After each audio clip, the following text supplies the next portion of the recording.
Welcome to Black and Blue, the podcast that's just for you.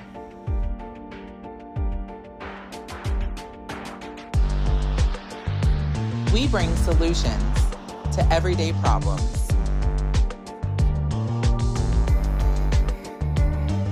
We are here to humanize the badge.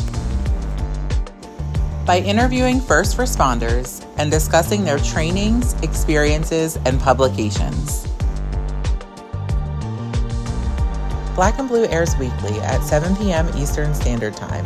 Tune in. I'm Cleet Tillman here with the Black and Blue podcast. I'm here introducing Ron Adams, Programs Manager for the LMA HIDTA that's in the Philadelphia area. All right, and we're here for a special presentation on, can you explain the presentation that we're here for, how you met Mr. Laidler, and what we're in store for the remainder of the day? All right, well, this is the On the Front Lines training, leadership, and wellness, or mental wellness through leadership. And so basically what we're trying to do is instill in leadership and officers that are obtaining leadership the importance of kind of like trust, communication, and mental wellness. I met Mike through Shateem Mills, who was an officer on the HIDTA task force here. Mike had been doing this training throughout the country. He reached out to me to see if we'd have any interest. We were looking for something like this, but there's not a lot of that out there, so we were really happy that we could find Mike. And so actually he came in town, we went out to lunch, talked a little bit more about the training, learned a little bit more about Mike, was very impressed, and brought him in. So for the rest of the day, there'll be a lot of interaction, roundtable discussion, feedback, videos, and then a wrap up and an evaluation so we can figure out what we hit, what we missed, and move forward. But I'm really excited. Thank you very much. Thank you for having me.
Gentlemen, boys and girls, we are back again in the lab on Black and Blue. I'm your host, Coach Clee. I have Michael Laidler here, and we just completed his training. Again, you guys remember he was on the podcast before. He was on Black and Blue before. Now we are face to face. Michael, can you tell us a little bit about why you're here in the training, what your training is about? You know, for me, it's a lot about self-awareness, which I eventually found out deals a lot with mental wellness and law enforcement.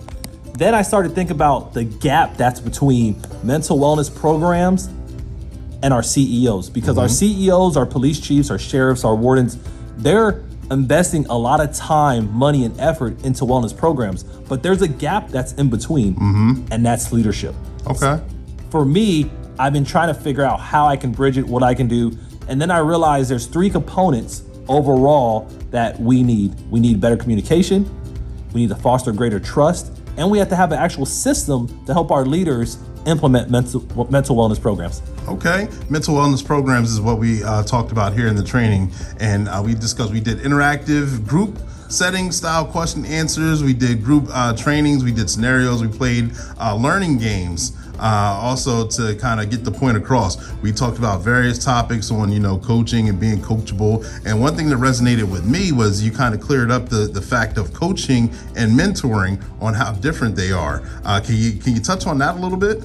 Yeah, it's crazy. I started to study coaching about, let's say, 6 years ago when I joined the John Maxwell team. Before, I thought it was a coach's job to give all the answers. I thought it was my job to say, you know what, Clee, this is the way you should be doing things.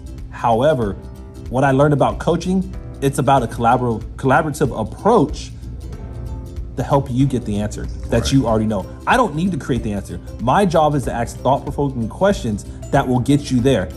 For me, it's been transformative in how I process things now with people, because I don't come into a coaching session or feedback or constructive criticism with the mindset that I have to fix you. I come in, how can I lead you to where you already know where to go? You just need my guidance. And with that different mindset, it has really changed how I coach people, how I train, how I speak, because now I realize that a lot of people know the answers. They just need my help to kind of bring it out of them. Yeah, good answer. And some of the interactive games that you played, you got the thumb ball back there, and you go, you toss it in between, and then whatever your thumb lands on, you ask that question, and then you answer it honestly. How does that normally go in the trainings? I know it went pretty well here today, but how does that normally go in the trainings? It is one of the most amazing activities I learned years ago. I have done it for groups as small as 5 or 6 up to 300. Oh, wow. Groups really enjoy it because it's opportunity for them to speak freely on something they know. For the thumb ball, it has probably about 30 questions on it. And like you said, wherever you catch it, wherever your thumb lands, that's the question you're gonna have and you're gonna answer. So for example, one of the questions we have is, how do you manage stress? That question is different for everybody. However, when you hear your peers, other students in the class talking about it, you're like, you know what? I can relate to that. So for me, the thumb ball allows me to get people involved, but also help open up the room because it gives people a chance to be genuine and authentic. You're live. I'm Clee Tillman, right here interviewing Jeremiah Daley. There we go. The Philadelphia Police Department. Can you give us a brief intro of what's going on today, who you are and who you're highlighting? Sure. We're really happy to be here with Mike Tillman going over the need for better training for our law enforcement leaders to address the mental health and wellness of the officers and bridging that gap between the supervisory role and the employee care role. My background is with the Philadelphia Police Department for 25 years and now almost 20 years as the HIDTA director in this part of the world. And we've seen way too many officers have crises develop, and some of them unfortunately turn into suicides. All right, thank you very much.